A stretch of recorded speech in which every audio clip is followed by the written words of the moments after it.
That was awesome.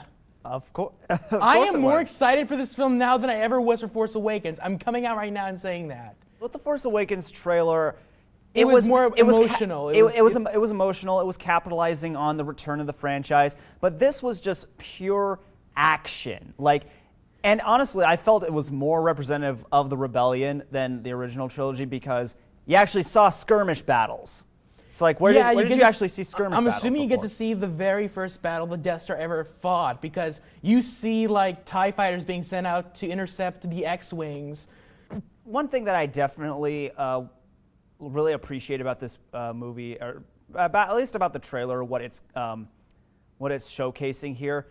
See, my favorite of the original trilogy was Return of the Jedi, just because of the sheer variety of locations that the movie takes place in. And in this, we're seeing a lot of different locations. We are on the Death Star. We're in the Rebellion. We're on a jungle planet. Okay, if we're getting that type of jungle planet, I want to at least see a Gungan skeleton or a skull just sitting there, like after the Empire took over. Greedo species. I want to see Greedo species. I don't know the exact name. I can see that. I personally wouldn't mind seeing another Wookiee. I want to see the Rancor homeworld. That I agree with. Rancor.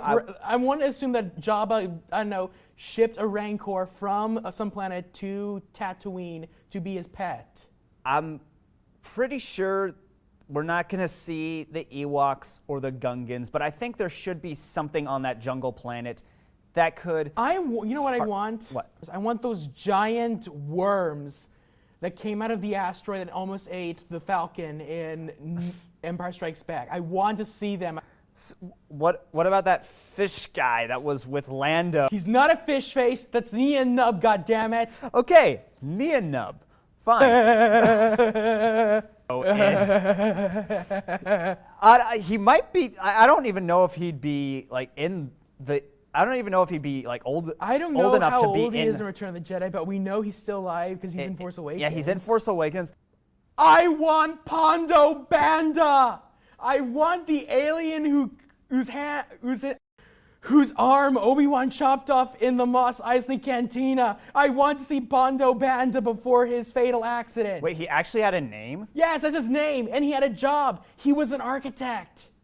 Are you sure you're not referring to the freaking Robot Chicken joke? Well, that's what his occupation was, but that's his actual name, Pondo Banda. Interesting. They all have stories. I'm excited for Rogue One. I want to see it. I agree. I am very excited for Rogue One.